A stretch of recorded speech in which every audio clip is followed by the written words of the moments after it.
त्र्यम्बकं यजामहे सुगन्धिं पुष्टिवर्धनम् उर्वारुकमिव बन्धनान् मृत्योर्मुक्षीयमामृतात्। ॐ शान्तिः शान्तिः शान्तिः। आप सभी को नमस्ते। आप सभी का स्वागत है श्रीमद् भगवद गीता सत्र में। और सभी लोग अपना वीडियो ऑन ही रखा करें। बहुत कोई इमरजेंसी हो तो वीडियो आप लोग ऑफ करें, नहीं तो वीडियो ऑन रखिए, माइक को बंद करिए, वीडियो को ऑन रखिए। ठीक है, यह सभी के लिए निर्देश है, ये ध्यान रखिए।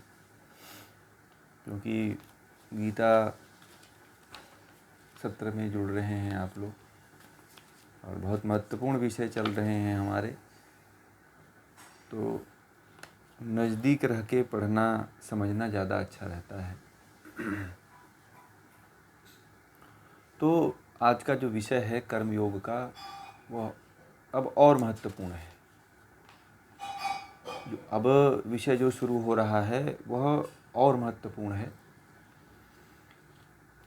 कल जो विषय था उस विषय से भी ज़्यादा महत्वपूर्ण है।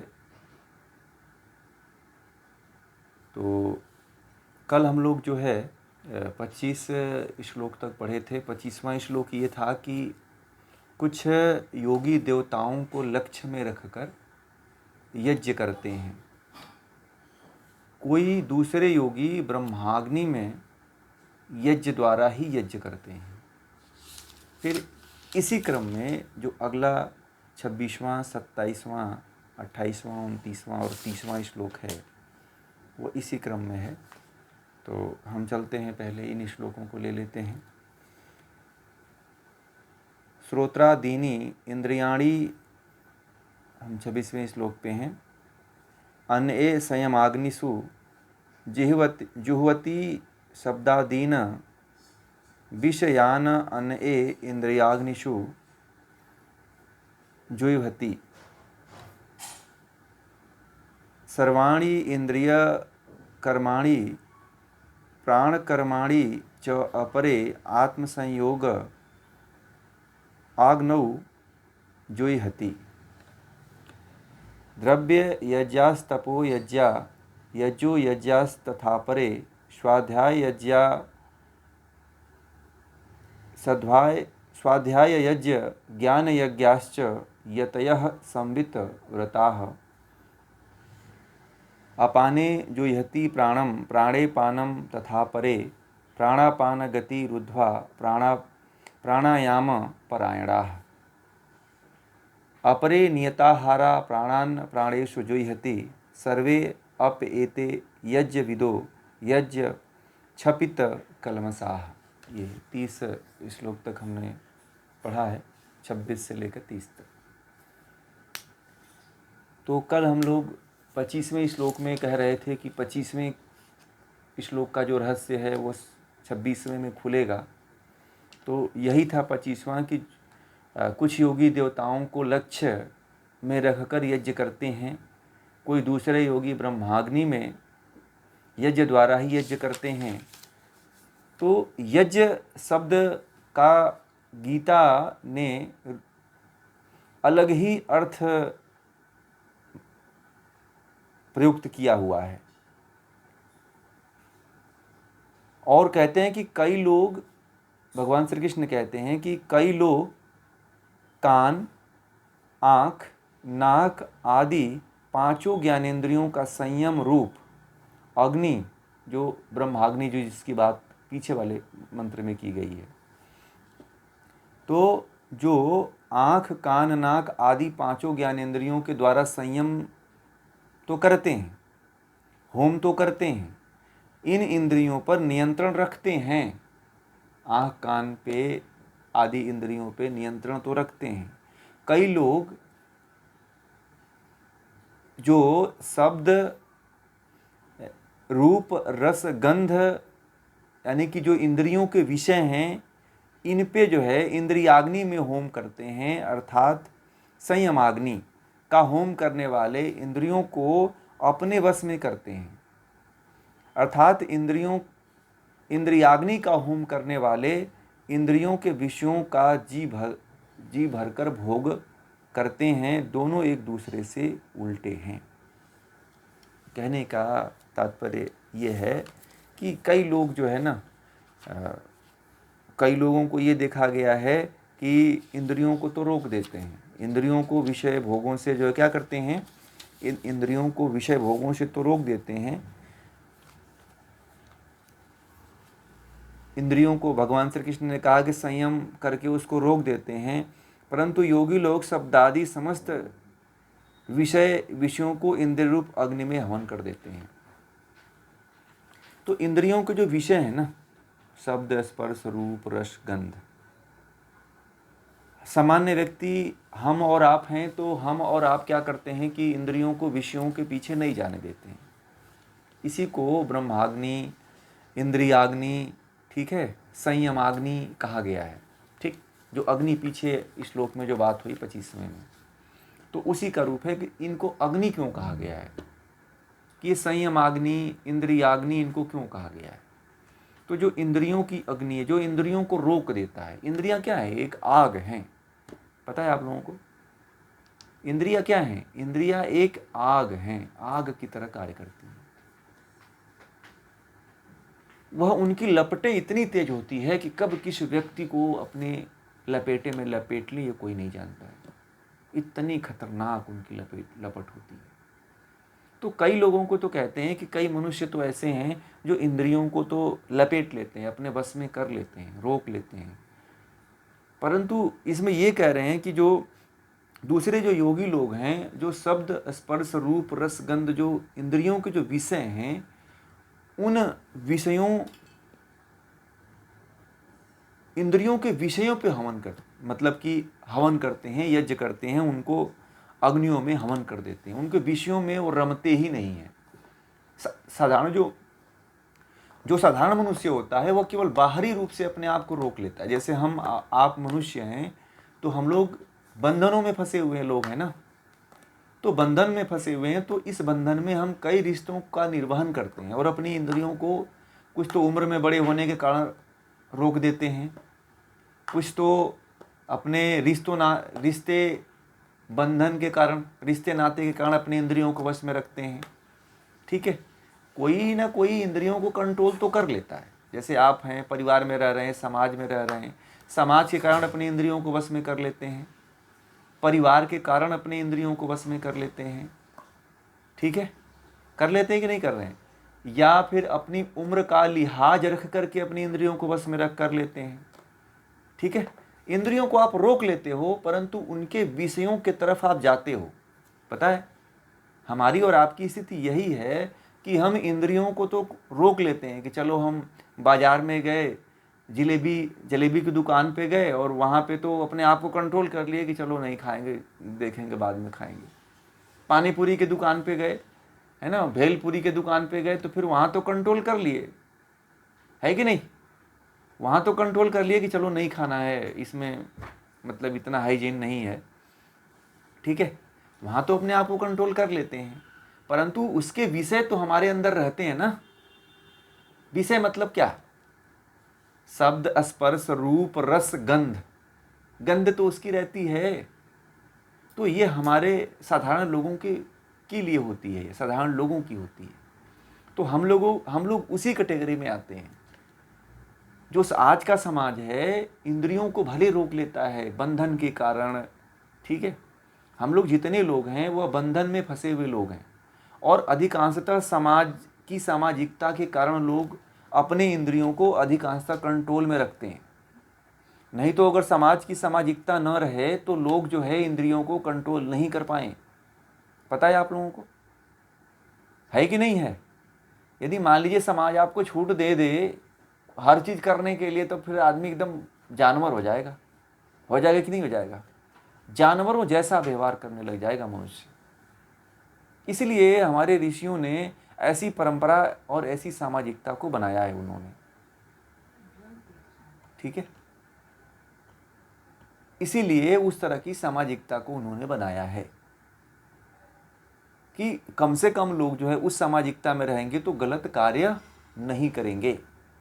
बंधन इसीलिए हमारे समाज में रिश्ते बना दिए गए कि तुम परिवार में सबसे बड़े हो, तुम परिवार के मुखिया हो, तुम परिवार में माता पिता हो, चाचा हो, दादा हो, दादी हो, है ना, नाना नानी, ये सब तरह तरह के संबंध बना दिए गए कि कम से कम इन इंद्रियों को इनके माध्यम से भी रोका जा सके। कितना अच्छी व्यवस्था भारत की व्यवस्था है, परंतु अब तो संबंध मुझे लगता है कि बहुत खत्म हो गए। अब तो बच्चे मम्मी पापा और दादा दादी को तो नहीं देख पाते हैं क्योंकि बड़े दूर हो गए दादा दादी से भी। आजकल बच्चे नाना नानी से भी दूर हो गए, केवल मम्मी पापा के अलावा अन्य किसी रिश्ते को नहीं जानते हैं। जानते हैं क्या? नहीं पता है उनको कि मम्मी पापा के अलावा और कोई रिलेशन होता है। बुआ, मौसी, दादा दादी, नाना नानी, नाना के लड़के, फूफा फूफी, ये सब रिश्ते खत्म हो गए। इनके कारण क्या हो गया, इनके खत्म होने के कारण क्या हो गया कि बड़ी समस्याएं समाज में आने लगी, इंद्रियां और विचलित होने लगी। और जो अमेरिका जैसे देशों में होता था, आत्महत्या, फ्रस्ट्रेशन, डिप्रेशन, तनाव, पागलपन, वो हमारे देश में भी शुरू हो गया। हमारे देश में कभी पागलपन के, मानसिक रोगों के डॉक्टर नहीं हुआ करते थे, परंतु अब भरमार लोग, अब उसके भी क्लिनिक खोल रहे हैं कि पागलपन लोग तुरंत संपर्क करें, जिनको दौरे पड़ते हैं, जिनको डिप्रेशन में चले जाते हैं, जो तनाव में चले जाते हैं, जो मेंटली डिस्टर्ब हो चुके हैं, उनके भी हॉस्पिटल खुल रहे हैं, मैं देख रहा हूँ। तो ये स्थिति इतनी भयानक होती क्यों जा रही है? क्योंकि व्यवस्था में कहीं ना कहीं चूक है। वह किस लिए है? कि इंद्रियां कंट्रोल में नहीं हैं। सामाजिकता क्यों बनाई गई? इसलिए बनाई गई कि इंद्रियां तो कम से कम कंट्रोल में रहें। तो इंद्रियां ही नहीं कंट्रोल में हैं हमारी, और इंद्रियों के जो विषय हैं वो तो बहुत बड़ी चीज़ है। समझ में आ गया? जैसे शब्द, रूप, रस, गंध, ये तो मन के भीतर होता है सब। तो कौन कंट्रोल कर पाता है बताइए आप लोगों के बीच में? मन के भीतर तो चलता रहता है ना। अब शब्द की बात आ गई तो शब्द में क्या हो, किसी की बुराई, कहीं से कोई बात करते हुए तुरंत वहां पे कान दौड़ चलता है, अरे फलाना के बारे में, फलाना व्यक्ति के बारे में उसने ऐसी बात कर रहा था। और अच्छी बातों को आप नहीं सुनेंगे, परंतु उस बात को तो सुन ही लेंगे। होता है कि नहीं होता है? होता है ना। किसी के बारे में कोई बुराई कर रहा है तो उस बात को कानों में इतनी तेज मतलब गति से आती है वो बात कि आप सुन लेते हो। कोई अच्छी बात हो तो आप नहीं सुन पाते हो। यही विषयों का प्रकोप है, इंद्रियों के विषयों का प्रकोप है हमारे ऊपर। ठीक है, प्रकोप मतलब जाल, एक तरह से कब्जा है, अतिक्रमण है हमारे ऊपर। इंद्रियों के विषयों ने हमारे ऊपर अतिक्रमण करके रखा हुआ है। हमें पता भी नहीं है कि हमारे ऊपर कोई अतिक्रमण करके बैठा हुआ है। हम जो जी रहे हैं उसी डर्रे में केवल जीते चले जा रहे हैं। हमें कोई लेना देना नहीं है कि किधर भी, कहाँ जाना है, कैसे जाना है, किधर जाना है, ऐसा कोई मतलब नहीं। कहीं भी चले जाओ, कैसे भी चले जाओ, बस चलते ही जाना है। लोगों का कोई वो नहीं रह गया है।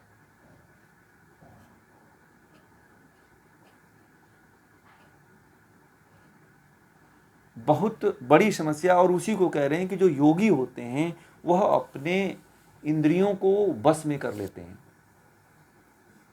इंद्रियों के विषयों को वश में कर लेते हैं और इंद्रियों को भी वश में कर लेते हैं। वो यही इंद्रियों की होमाग्नि है, यही यज्ञ है। यज्ञ का अर्थ यही है कि अपने इंद्रियों और इंद्रियों के विषयों को आप वश में कर लो, कंट्रोल कर लो। यही यज्ञ है, यही होमाग्नि है, यही ब्रह्माग्नि है।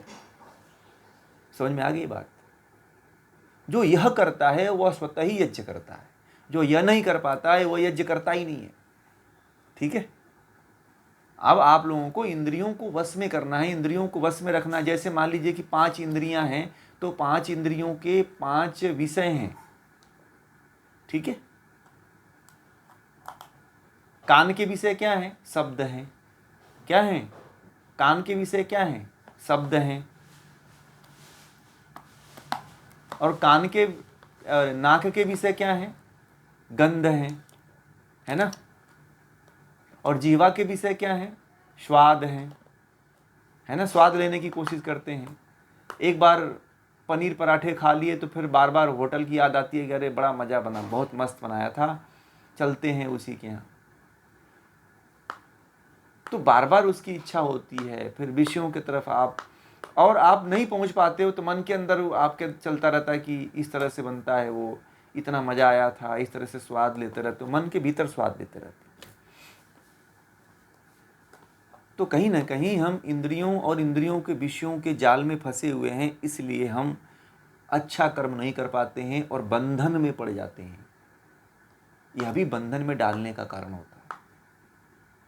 आगे कहते हैं कि कई लोग इंद्रियों के तथा प्राणों के सब कर्मों को ज्ञान से प्रदीप्त आत्म संयम की आत्मा संयमाग्नि में होम कर देते हैं।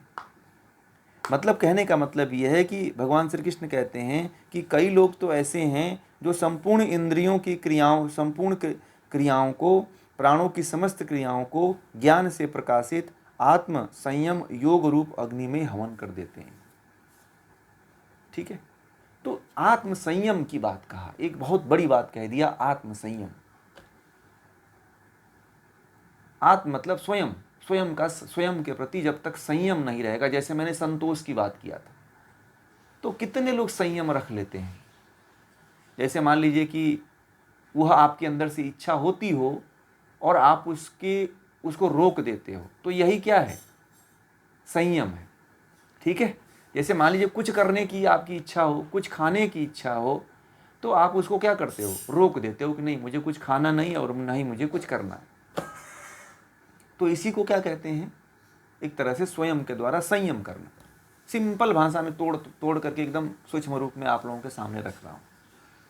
ठीक है, कोई भी आप कार्य करते हो तो जब करने की इच्छा होती है तो कर देते हो, संयम उसमें बरतते ही नहीं हो। डॉक्टर ने कहा कि आपको नमक कम खाना है, तो आप लोग क्या करते हो? ध्यान ही नहीं देते हो डॉक्टर ने कुछ कहा है, सब संयम भूल जाते हो, छोड़ देते हो, चलो खाओ देखा जाएगा जो होगा, गोली खा लेंगे ठीक हो जाएगा, है ना। जिसकी बीपी बढ़ी हुई है तो डॉक्टर कहता है कि नमक कम खाना, तो आप क्या करते हो?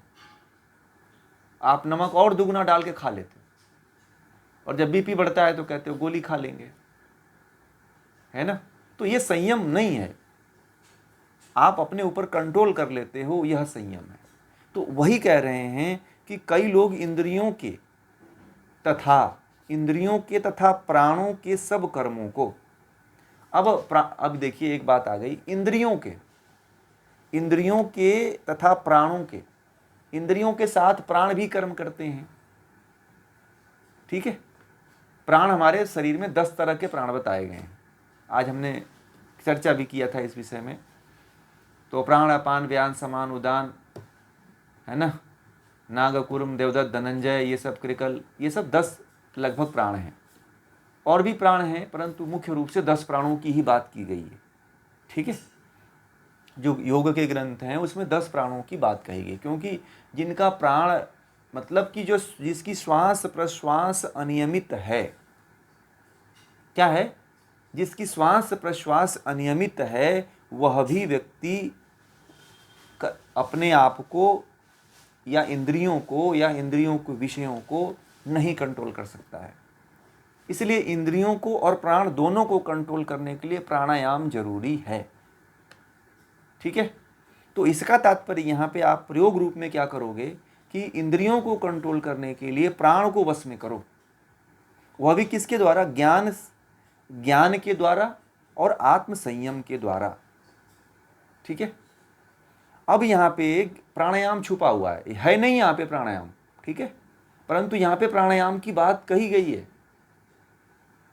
ठीक है, क्योंकि प्राण को वश में करने के लिए और इंद्रियों को वश में करने के लिए कोई ऐसा माध्यम नहीं है जो इसमें बताया गया है। और हठयोग के ग्रंथों में है, चले वातम चले चित्तम निश्चलम निश्चले भवे। तो वात को वश में कर लीजिए तो मन अपने आप वश में हो जाता है। ठीक है, प्राण अपने आप वश में हो जाता है। महर्षि पतंजलि ने कहा कि जो प्राण को वश में कर लेता है, महर्षि पतंजलि ने कई बार इस बात अपने योग दर्शन में कहा है, हठयोग के ग्रंथों में भी कई ग्रंथों में आया है कि जो प्राण को वश में कर लेता है वह इंद्रियों को वश में कर लेता है, मन को वश में कर लेता है। ठीक है। तो प्राणायाम आप करिए। प्राणायाम यदि आपको पता है, सही तरीके की प्राणायाम, हवा फूंक मारने वाली प्राणायाम नहीं, शास्त्रीय प्राणायाम को सीखिए तो है, ठीक। तो आप वास्तविक रूप से इंद्रियों को कंट्रोल कर पाओगे। आजकल बहुत लोग यही करते हैं, केवल श्वास प्रश्वास करते हैं, ये प्राणायाम नहीं है, ठीक है। श्वास प्रश्वास करना केवल प्राणायाम नहीं है, ये तो एक क्रिया है, आप प्राणायाम नहीं करते, ठीक है। और बहुत लोग यही इसी क्रिया को समझते हैं कि मैं तो डेली प्राणायाम करता हूँ। उनसे पूछो तो अधिकांशतः 90% लोग ऐसे हैं, 90 क्या 95% ऐसे लोग हैं जो कहते हैं मैं डेली प्राणायाम करता हूँ। 5% लोगों को ही पता है प्राणायाम का सही तरीका और लोग करते हैं। 95% जो पढ़े लिखे हैं, जो डिग्री जिनके पास है, वो भी नहीं करते हैं। आपको ये भी बता दूं, जिनके पास डिग्री है वो भी नहीं करते हैं प्राणायाम सही तरीके से, उनको भी सही तरीका नहीं पता है। हमारे समूह में बहुत लोग जुड़े हुए हैं, और पहले जो अभी समूह में जितने लोग जुड़े हुए हैं उनको पता चल गया होगा कि प्राणायाम क्या है, आसन क्या है, मुद्रा क्या है, बंद क्या है, इनका क्या उपयोग है, कैसे इनको बस में करेंगे, कैसे हम प्राणायाम करेंगे। आम जनता को तो बस पता है कि श्वास प्रश्वास लो तो यही प्राणायाम हो गया। आप तो वैसे भी श्वास प्रश्वास ले रहे हो ना, बोलते हुए ले रहे हो, चलते हुए ले रहे हो, खाते पीते सब करते हुए ले रहे हो, तो इसको प्राणायाम कैसे मान लिया जाए? मान लिया जा सकता है? नहीं माना जा सकता है। तो सबसे पहले यदि इंद्रियों को कंट्रोल करना है तो प्राणों को कंट्रोल करना आना चाहिए। और जब कोई प्राणों को जब प्राणों को कंट्रोल कर लेता है, वह व्यक्ति इंद्रियां और मन दोनों को कंट्रोल कर लेता है, नियंत्रण कर लेता है, और तभी जो है व्यक्ति की आत्म संयम रूपी अग्नि प्रदीप्त होती है। उसी व्यक्ति की आत्म संयम नामक अग्नि प्रदीप्त होती है, और उसी को आत्म संयमाग्नि होम कहा जाता है, यज्ञ कहा जाता है, ठीक है। इसी को जो है आत्म संयम होम कहा जाता है। तो एक क्रिया मैंने बताया आप लोगों को कि एक प्रयोग ये करिएगा कि प्राणायाम सही तरीके से सीखने का प्रयास करिए। किसी हठयोग, सही वास्तविक हठयोगी के द्वारा प्राणायाम सीखिए, और तब उसके बाद जो है आप इन इंद्रियों को और जो है प्राणों को आप बस में कर पाओगे, ठीक है। समझ रहे हैं? अब आगे कहते हैं भगवान श्री कि इस प्रकार तीक्ष्ण व्रत का आचरण करने वाले कुछ यति मतलब सन्यासी, यति अपनी भौतिक संपत्ति का होम करके द्रव्य यज्ञ करते हैं। कुछ यति तपस्या करके तपो यज्ञ करते हैं, और कुछ यति योग विद्या का अभ्यास करके योग यज्ञ करते हैं। कुछ यति स्वाध्याय करके ज्ञान यज्ञ करते हैं। इसमें हम सभी लोग आ गए, कोई बचा नहीं, हम सभी लोग यज्ञ करता हो गए। इसमें से कोई नहीं बचा जिसके बारे में भगवान श्री कृष्ण ने नहीं कहा।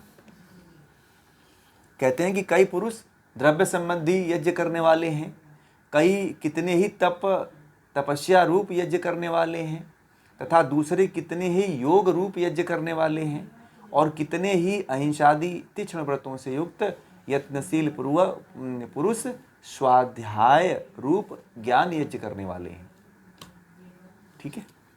तो यहाँ पे इसका मतलब है कि तीक्ष्ण व्रत का आचरण करने वाले योगियों की बात हो रही है, सन्यासियों की बात हो रही है, साधकों की बात हो रही है। तो आप लोग भी वही यति हो, ठीक है। जो साधक होता है वो यति ही होता है, ठीक है। बात समझ में आ गई? आप लोग भी इसकी तपस्या कर रहे हो, इसलिए यति कहा जाता है उसको। तो तीक्ष्ण व्रत का धारण करने वाले कुछ लोग ऐसे हैं कि अपनी भौतिक संपत्ति का होम करके द्रव्य यज्ञ करते हैं। जो उनके पास धन संपत्ति है उसके द्वारा जो है घी आदि होम आदि के द्वारा जो है यज्ञ करते हैं, या भौतिक संपत्ति का दान दे करके यज्ञ करते हैं, या भौतिक संपत्ति उनके पास है तो किसी का मदद करके, किसी का हेल्प करके, किसी की सहायता करके वो यज्ञ करते हैं, ठीक है। यह भी एक यज्ञ है, पता है आपको, यह निस्वार्थ यज्ञ कहा जाता है इसको। मैंने कल भी कहा था इसके बारे में, और भगवान श्री कृष्ण गीता में इसकी बहुत जिक्र करते हैं, इसके बारे में बहुत बातें करते हैं कि जो भी हमारे शास्त्रों में तो ये कहा गया है व्यक्ति के बारे में, मैंने इसके बारे में मेरी वीडियो पड़ी हुई देखिएगा आप लोग, कि जितना व्यक्ति अपने जीवन में कमाता है, अपने जीवन का 10% व्यक्ति को दान देना चाहिए। वो तो 10% है, परंतु मैं तो कहता हूँ कि यदि आप 1% भी करते हो तो आपके लिए बहुत बड़ी बात है। लोग वो भी नहीं करते हैं, मैं इसलिए कहता हूँ कि 1% करो। 10% तो लोग नहीं जा पाते हैं, बड़े मोह में हैं, लालच में हैं लोग, तो नहीं कर सकते हैं, तो 1% तो कहीं ना कहीं करिए, ठीक है। तो यदि आप करने वाले, यह आपके आचरण में यदि आ गया, होम यज्ञ आ गया, अपने द्रव्य का, अपने वस्तुओं का यदि आप कहीं पे किसी को देते हो तो भी आप जो है एक यज्ञ कर रहे हो, ठीक है। इस तरह से भी यज्ञ किया जाता है, ठीक है। जो आपके पास भौतिक संपत्ति है, जिसके पास ज़्यादा संपत्ति है भौतिक, वह इस तरह से करे, यह यज्ञ करना चाहिए, ठीक है। परंतु उसके पीछे कामना नहीं रखना चाहिए, उसके पीछे फलाशक्ति नहीं रखना चाहिए। ये भी ध्यान आप लोगों को मैं दिला दूं, क्योंकि कभी कभी होम करते हुए अहंकार आ जाता है, तो अहंकार की भावना कभी मत रखिएगा, जीवन पर्यंत मत रखिएगा, ठीक है। कि ये मत सोचिएगा कि मैं जो है फलाना व्यक्ति को ये कर दिया, मैंने इस यहाँ पे इसको ये कर दिया, ये बातें अपने भीतर यदि आप ला देते हो तो आपका वह यज्ञ नहीं होगा, ठीक है। मैं बार बार इस चीज़ को कह रहा हूँ, भगवान श्री कृष्ण भी इस बात को कहते हैं, और आगे कहते हैं कि कुछ यति तपस्या करके तपो यज्ञ करते हैं। तपस्या मतलब तप को क्या कहा गया है, तप किसको कहा गया है?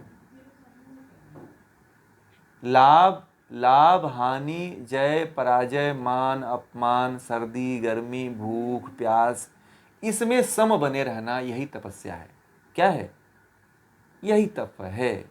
अब आप लोग, ऐसा नहीं है कि आपको कुछ धन मिल जाता है तो बहुत ज़्यादा खुश हो जाइए, धन नहीं रहता है तो फिर दुखित हो जाइए, है ना। लाभ हो जाए तो फिर आप ज़्यादा चिंता में चले जाएं, शोक में चले जाएं, है ना। हानि हो जाए, अरे लाभ हो जाए तो बहुत ज़्यादा खुश हो जाएं, हानि हो जाए तो दुखित हो जाएं। यदि आपको विजय प्राप्त हो गई तो उसमें आप फूले नहीं समाते हो, हार हो गई तो फिर आप जो है दिखते ही नहीं हो, घर में कैद हो जाते हो। तो इस तरह की भावना नहीं होनी चाहिए। लाभ हानि, जय पराजय, मान अपमान, है ना, सुख दुख, इन सब में सम बने रहना, यही तपस्या है। यदि यह आप करते हो तो यह भी तप यज्ञ है, तपो यज्ञ इसको कहते हैं। क्या कहते हैं? दूसरा यज्ञ। पहला यज्ञ तो भौतिक संपत्ति द्रव्यों का दान देना, मदद करना, ये पहला यज्ञ है। दूसरा यज्ञ है तप, लाभ हानि, जय पराजय, मान अपमान, सुख दुख में सम बने रहना। और तीसरा यज्ञ कहते हैं कि कुछ यति लोग विद्या का अभ्यास करके योग यज्ञ करते हैं। तो जो आप लोगों को विद्या, जैसे आप लोग हैं तो आप लोगों को ये जो विद्या दी जा रही है, इस विद्या का आप लोग अभ्यास करके योग का यज्ञ करते हैं, मतलब समाधि। आप ये जो पढ़ रहे हो, ये भी आप यज्ञ ही कर रहे हो। कई लोगों को लगता है कि मैं पढ़ रहा हूँ तो मैं दूसरे के ऊपर परोपकार कर रहा हूँ, या मेरे ऊपर परोपकार कर रहा हूँ। आप मेरे ऊपर नहीं परोपकार कर रहे हो, आपका इससे आपके द्वारा यज्ञ हो रहा है। आप इस विद्या को ग्रहण कर रहे हो, इसलिए आप यज्ञ ही कर रहे हो। और कहते हैं कि कुछ यति स्वाध्याय करके ज्ञान यज्ञ करते हैं, और कुछ, जैसे मान लीजिए कि कुछ स्वयं पढ़ते हैं और जिनके अंदर प्रतिभा होती है, और कुछ जो है नहीं पढ़ पाते हैं। तो मान लीजिए जैसे मैं पढ़ा रहा हूँ तो आप लोग उसका पढ़ रहे हो, तो यह भी एक यज्ञ ही है, ठीक है। तो ये हम सभी जो है आपस में पढ़ और पढ़ा रहे हैं, यह यज्ञ कर रहे हैं। क्या कर रहे हैं? यह यज्ञ कर रहे हैं। तो इस तरह का यदि हम कर्म करते हैं तो इसको भी यज्ञ कहा गया है। अब कई लोग कहते हैं कि, अब कई लोगों का ऐसा कहना होता है कि घर वाले कहते हैं कि अब तुम बूढ़े हो गए, अब सब पढ़ लिख के क्या करोगे। अब कई लोग मुझे बताए फ़ोन करके ऐसा कि आचार्य जी, हमारे घर वाले लोग ऐसे कहते हैं कि अब तुम्हारी उम्र चली गई, अब तुम ये कोर्स करके क्या करोगे। बोलो कि ये तो कोर्स मैंने बस आप लोगों की मानसिकता के लिए रखा है, ठीक है, कि आप लोग जुड़ोगे, नहीं तो वैसे आप लोग जुड़ोगे भी नहीं। तो उनको बता देना कि हम तो ज्ञान के लिए जुड़ रहे हैं, हम कोर्स के लिए नहीं जुड़ रहे हैं। वो तो हम आप लोगों को सर्टिफिकेट प्रोवाइड करवा देंगे, क्योंकि आज का ऐसा ट्रेंड चल गया है तो करना पड़ता है, ठीक है ना। तो कई लोगों ने मुझे कहा कि मतलब हमारे घर वाले कहते हैं कि अभी कहाँ, अब तुम इस उम्र में चले आए और बच्चों की तरफ पढ़ने अब कोर्स करने चले हो। तो मैंने कहा कि उनको बोलना कि एक दिन जुड़े वो भी, आप एक दिन उनको जोड़ना, एक दिन जोड़ना, बहुत दिनों ने नहीं। मैं डेली उनको नहीं कह रहा हूं कि आप उनको डेली जोड़ो, एक दिन जोड़ना, फिर वो अपने आप जुड़ेंगे। तो बोलते हैं कि नहीं मुझे सुनना ही नहीं है वो सब आध्यात्म की बातें, ठीक है। तो जब ये आप सुनना ही नहीं चाहते हो तो निकलोगे कैसे, आपको तो अंधेरे में हो, कैसे इसके बारे में जानोगे कि कितना महत्वपूर्ण विषय चल रहा है कि नहीं। तो यह यज्ञ को आप लोग अपने जीवन में कभी भी खत्म मत करिएगा, क्योंकि जो आप लोग यज्ञ शुरू कर चुके हो इसको आप लोग करते ही रहना, ठीक है। क्योंकि यह अपने लिए वास्तविक कमाई जो है आप, और वास्तविक यज्ञ जो है आप अपने लिए अब कर रहे हो, ठीक है। आपने जो भी कमाया है ना वो पशु की तरह है। जैसे पशु है, पक्षी है, जैसे वो बच्चा पैदा करता है, अपने बच्चे का पालन पोषण करता है, एक चिड़िया जो है घोंसला बनाती है, हैं, तो वैसे भी तो आप भी किए हो ना, उसके अलावा कोई दूसरा थोड़ी किए हो आप, आपके कर्मों में कुछ और थोड़ी हुआ है। तो आप इसी में संतुष्ट हो जाते हो कि मैंने तो बस, अब मैंने 50-60 साल नौकरी किया, मैं जो है 50-60 साल का घर देखा, मेरे बच्चों की शादी हो गई, तो मेरा अब जीवन धन्य हो गया। कुछ लोग कहते हैं कि अब मैं मरूंगा ना तो बड़ा शांति से मर जाऊंगा, क्योंकि मेरे 2-3 लड़के जो है सारे के सारे नौकरी पा गए अब तो। अरे इसमें शांति नहीं है, आप तो अशांति में जाने वाले हो। और नौकरी पा गया तो आपको तो कुछ थोड़ी मिला, आप तो वहीं हो जहां पहले जो जन्म लिए थे वहीं पे हो आप। आपके भीतर कुछ थोड़ी परिवर्तन हुआ, आपने कुछ थोड़ी कमाई किया, आपकी कमाई और आपका बैलेंस तो जीरो है। समझ में आ गई बात। ये बहुत गहरी बातें हैं, कुछ लोगों को अटपटी लगेंगी मेरी बातें, कुछ लोगों को लगेगी कि ये क्या कह रहे हैं कि हमने इतने दिनों तक किया और कुछ नहीं किया। वास्तव रूप में कुछ नहीं किया आपने। आप थोड़ा सा शांत चित्त होकर के एक दिन मनन करिएगा, आज ही मनन करिएगा रात भर सोने से पहले कि क्या हम जो है कुछ जीवन में कर पाए। मैं एक दिन बताया था कि जीवन का उद्देश्य क्या होता है, हैं? बताया था ना कि जीवन का उद्देश्य है मोक्ष की प्राप्ति करना। तो आपने उद्देश्य के लिए तो कोई काम ही नहीं किया। उद्देश्य के लिए गीता पढ़ना चाहिए था, वो भी नहीं पढ़ा मैंने। मोक्ष जैसे शास्त्रों का अध्ययन किया ही नहीं, केवल कथा सुनकर के नाचता रहा। तो कहानियां सुनने से थोड़ी कुछ होता है।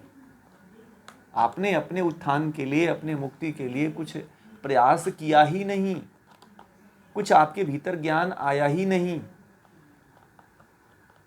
और जो आप कर्म करते हो उसको, कुछ लोग कहते हैं कि मैं तो बच्चों का पालन पोषण कर दिया, परंतु बच्चों के पालन पोषण करने में आपने निष्काम पालन पोषण थोड़ी किया है। आपने किया है क्या? नहीं किया है। आप अपने बच्चे का और परिवार का भी पालन पोषण जो कर रहे हो वह स्वार्थ के वशीभूत होकर कर रहे हो आप।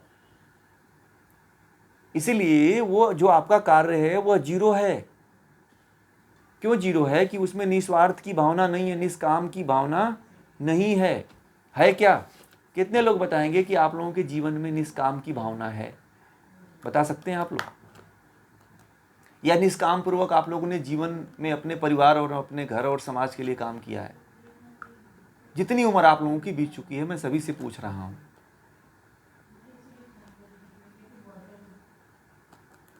बताइए।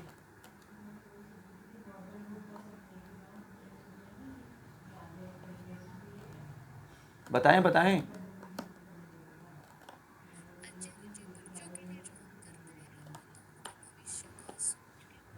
नहीं, आप भविष्य का सोचे करते हो, परंतु निष्काम भाव से किए हो क्या आप? मैं ये पूछ रहा हूं।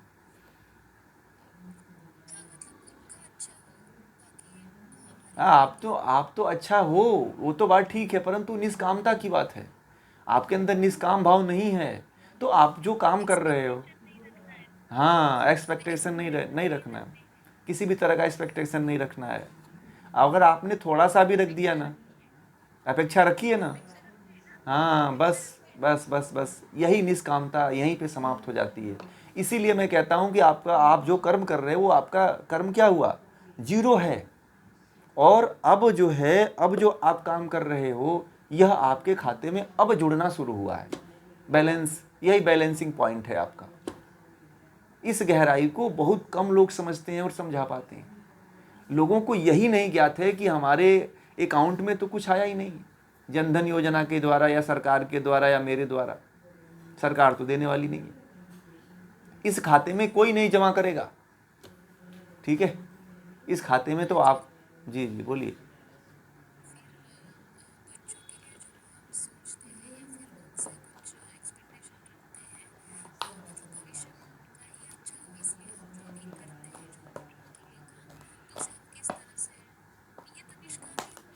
नहीं नहीं, निष्काम है ना, आप अपना समझ के कर रहे हो ना।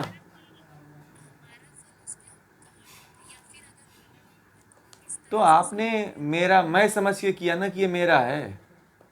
आपने संसार का थोड़ी किया, संसार में भी तो बच्चे हैं। आपने तो आपने, हाँ, आपने तो धृतराष्ट्र की तरह काम किया है ना।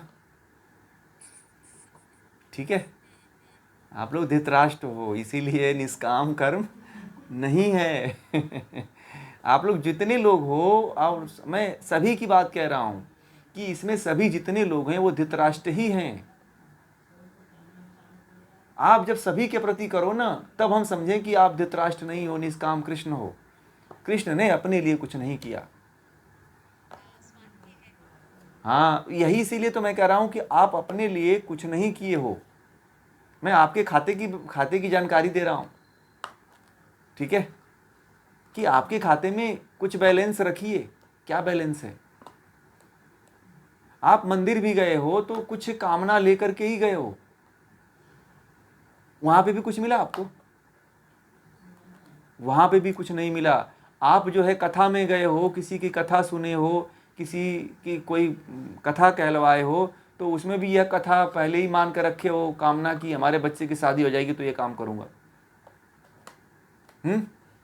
तो सब सब काम तो आप कामना से कर रहे हो, है कि नहीं? तो आपने क्या किया? मुझे मुझे नहीं लगता है कि कुछ आपने अपने जीवन के खाते में कुछ जोड़ा है। आप लोग खुद देख लीजिए, भगवान को तो छोड़िए कि भगवान हमारे प्रति क्या न्याय करेगा। आप खुद देख लीजिए कि आप यहीं पे आप खुद जोड़ लीजिए अपना हिसाब कि कितने पानी में हम हैं। परंतु अब से जो जाग चुके हैं ना, तो वो अपने खाते में कुछ ना कुछ बैलेंस इकट्ठा कर लेंगे। अब इसमें करोड़पति जो बन जाए तो बात उसकी अलग है। इसमें अरबपति बन के दिखाइए। ठीक है, हाँ, गरीब से गरीब हैं क्योंकि अभी खाते में आपके जीरो बैलेंस है। ठीक है, आप जो 10-15 दिन से ज्ञान लिए हो, यह 15 दिन का तो 15 रुपये आपके पास इकट्ठा है। एक महीने का जो भी आप ज्ञान ले रहे हो, यह ज्ञान आपके चित्त में जो गया है वही आपका बैलेंस है। और इसी के द्वारा आप मुक्त हो गए। भगवान श्री कृष्ण कह रहे हैं कि विद्या और अभ्यास के द्वारा जो योग यज्ञ कर रहे हैं, आप लोग ये जो कर रहे हो, आप योग यज्ञ कर रहे हो, और यह भी एक यज्ञ है, और यह जो यज्ञ है वही यज्ञ आपको मुक्ति दिलाएगा, क्योंकि निस्वार्थ यज्ञ कर रहे हो आप लोग।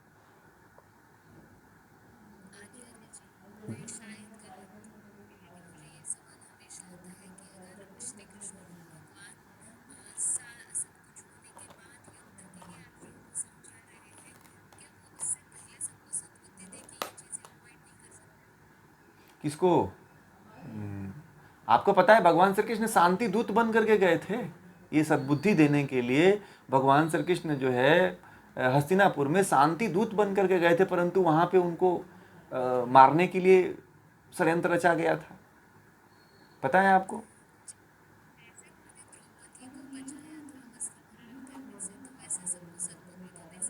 सद्बुद्धि नहीं नहीं, आपको पता है, आप सद्बुद्धि देने के लिए पूरी सभा में जाकर के कहे थे और गीता की तरह उपदेश दिए थे। वहां पे उसका वर्णन नहीं है। और वही नहीं शांति दूत बने थे, कई लोग शांति दूत बन करके आए थे इस युद्ध को रोकने के लिए। भगवान श्री कृष्ण खुद शांति दूत बन करके गए थे पांडवों के, दुर्योधन के यहाँ। ठीक है, पता है आपको? आपको शायद नहीं पूरी कहानी पता है, इसलिए आप कह रही हैं कि सद्बुद्धि नहीं दी है भगवान श्री कृष्ण ने। ये कहानी नहीं पता है कि भगवान श्री कृष्ण शांति दूत बन करके गए थे। शांति मतलब कि युद्ध ना हो, और यह ज्ञान उन लोगों को भी सामने रखे थे कि इससे पतन होगा, इससे समस्याएं होंगी, इससे आने वाली पीढ़ियां विलुप्त हो जाएंगी। सारे बातें ज्ञान की किए थे वो। ठीक है, ऐसा नहीं है। राम भी शांति दूत भेजे थे रावण को युद्ध होने से पहले। हमारे देश का ऐसा नियम था कि कोई भी योद्धा होता था तो युद्ध में अपने दुश्मन को पहले चेताता था, पीछे से वार नहीं करते थे। हमारे देश के लोगों के अंदर ये तो खासियत थी, और इसीलिए धर्म युद्ध इसको कहा जाता है। पहले शांति दूत बनकर के समझाने की कोशिश की जाती है, ज्ञान के द्वारा, विद्या के द्वारा। अब जैसे मान लीजिए कि मैं आप लोगों को ये गीता का ज्ञान दे रहा हूं, इसमें से बहुत लोग समझेंगे, बहुत लोग अपने जीवन में अपनाएंगे, कुछ लोग नहीं अपनाएंगे, कुछ लोग भूल जाएंगे, और जिस ढर्रे पे जी रहे थे पहले उसी ढर्रे पे चले जाएंगे। ठीक है, तो उनके लिए फिर वही सावन भादो सब क्या होगा, बराबर हो जाएगा उनके लिए। फिर उनके जीवन में कोई विशेष परिवर्तन नहीं दिखेगा। यही हुआ दुर्योधन के साथ भी। दुर्योधन को कुछ नहीं लगा, बहुत समझाने का प्रयास किए, धृतराष्ट्र को समझाने का प्रयास किए। उनके साथ विदुर थे। विदुर जैसा नीतिज्ञ कोई नहीं था। विदुर ने यहाँ तक कि इतना शांति प्रस्ताव रखा कि विदुर ने उस राज्य में गृह मंत्री थे, उन्होंने वह पद त्याग दिया और हस्तिनापुर छोड़ करके दूसरे जगह चले गए। समझ में आ गया? ऐसे ऐसे लोग थे जो समझाने वाले थे। भीष्म पितामह तो दुर्योधन का नमक खा रहे थे। मैंने बताया था ना कि सबके हाथों का भोजन नहीं करना चाहिए। एक दिन प्रश्न आया था शायद, तो दूसरे क्लास में मैंने बोला है। ठीक है, तो उसमें ये बोला है, दूसरी बातें उसमें, हाँ दूसरे क्लास में ये बातें कह दिया है कि भीष्म पितामह क्यों नहीं ये सब कर पाए, रोक पाए इस युद्ध को, क्योंकि वह दुर्योधन का नमक खाते थे, इसलिए नहीं रोक पाए युद्ध को। ठीक है, कुल मिला के पूरे का सार यही है। ये सारी बातें, और ये सारी बातें केवल महाभारत से इसलिए जोड़ दी गई, जब आप परिचय जिस दिन मैंने पढ़ाया था गीता का प्रारंभ जब किया था, कि इसलिए इससे जोड़ दी गई कि लोगों को ये व्यास जी ने इसलिए रखा कि अपने जीवन को सही दिशा में ले जा पाए। इसीलिए कृष्ण और अर्जुन से बस केवल जोड़ा गया है इसको। लिखने वाले तो वेद व्यास जी हैं। ये पूरा जो ज्ञान आप लोग पढ़ रहे हो, यह पूरा ज्ञान वेद व्यास जी का है। और लोगों को किस तरह से आध्यात्म से और परमात्मा से जोड़ा जाए, उन्होंने एक माध्यम बनाया है अर्जुन और श्री कृष्ण को, कि आप जो है उस माध्यम से उनसे प्रेरित होकर के सत्य के मार्ग पे चल सको। ठीक है, उनका उद्देश्य यही था। यदि हम न